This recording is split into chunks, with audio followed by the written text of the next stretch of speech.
Hello, friends. Welcome back to Story Time. Today, the story is about the magic tree house, Tigers at Twilight. Tigers at Twilight by Mary Papa's Born. Chapter 7 Trapped. Jack threw his things into his pack and followed Annie to the forest edge. Teddy stayed close to them, whining. Kaa and Co bounced around, chattering nervously. As Jack got closer, he saw a tiger. The tiger was lying on his side, completely still. His eyes were closed. His front paw was caught in a trap. Is he dead?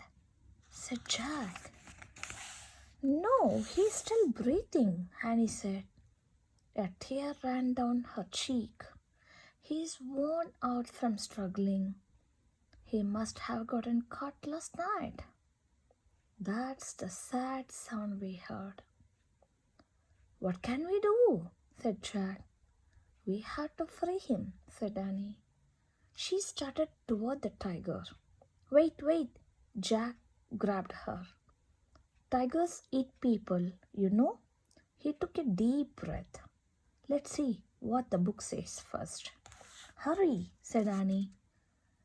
Jack opened their India book. He found a chapter called Tiger Traps. He read, Poachers catch Indian tigers with steel traps. This is against the law. After trapping a tiger, they kill it and sell the body parts for money. Like the rhino, the tiger is a very endangered species. If the killing does not end, they both face extinction. Extinction means that someday there may be no Indian tigers or rhinos left on earth. Oh man, we do have to save him, said Jack. Under the writing was a picture of a steel trap used to catch tigers. Jack studied it. It looked horrible and deadly. Okay, he said. He showed the picture to Annie. Here is the plan. I will push down on this part. The trap will spring open. Then you pull his leg out. Got it? Got it, said Annie. Sit, Teddy. The little dog sat.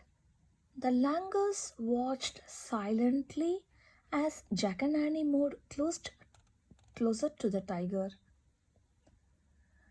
He was the most majestic creature Jack had ever seen.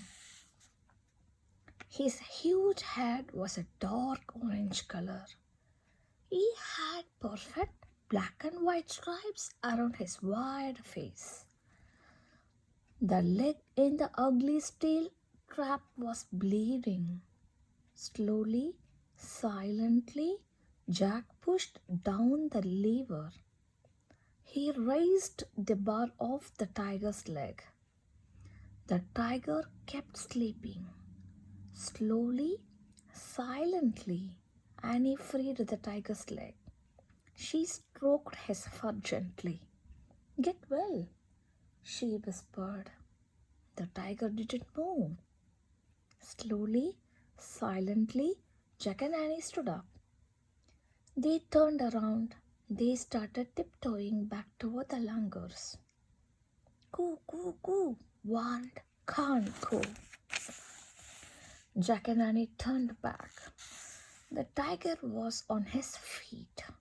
He stared right at them. His eyes seemed to glow. Jack looked about wildly.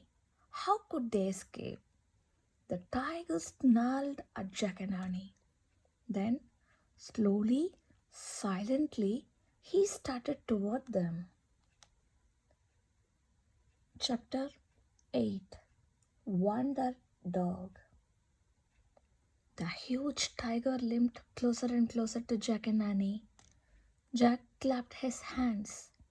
We come in peace, he shouted. But the tiger didn't turn away. His eyes blazed, his lip curled. Huff, huff, Teddy barked fiercely at Annie. Teddy says, "Run and hide," said Annie. She grabbed Jack's hand and pulled him over to the bank. "Wait, what about Teddy?" he cried. "Don't worry," Annie said. She pulled Jack down behind the black rock. "What about Teddy?" Jack asked again. "He's okay, he told me," said Annie. Jack heard Teddy's barks turn to fierce growls. "Arf, arf, arf! Grr, grr, grr!" The growls grew louder and louder. "That doesn't sound like Teddy," said Jack. Then suddenly there was silence. A strange silence. "Teddy?" Annie asked. Now she sounded worried. Annie raised her head. She and Jack both peered over the rock. Teddy stood tall and brave in the grass. The tiger was limping away. He disappeared between the trees. All the forest seemed to hold its breath until Annie broke the silence.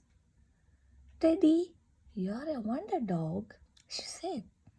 The langurs clapped and jumped up and down. "Huff, huff." Teddy was just like a small scruffy dog again. He wagged his tail and ran to Annie and Jack. Annie scooped him into her arms.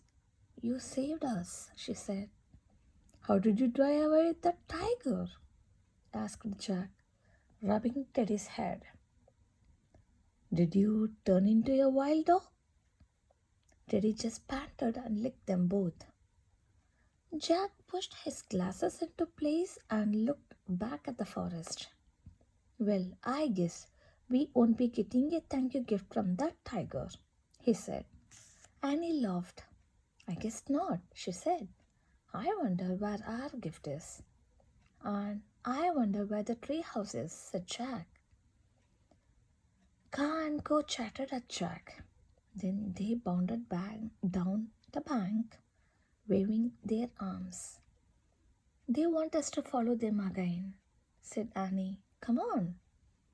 She and Jack grabbed their things off the rock. They hurried down the stream after the langurs. The water shimmered in the early light. Silverfish leaped into the air. Teddy bounded ahead with Kaa and Co. Soon they disappeared around a bend. Jack and Annie followed them. When they went around the bend, they saw a man sitting cross-legged on a rock. The langurs sat close to him. The man's eyes were closed. He had long white hair and a long white beard. His skin was brown. He looked very peaceful. Thanks for watching the video. Continue the last chapters in my next video. Thanks again. Bye.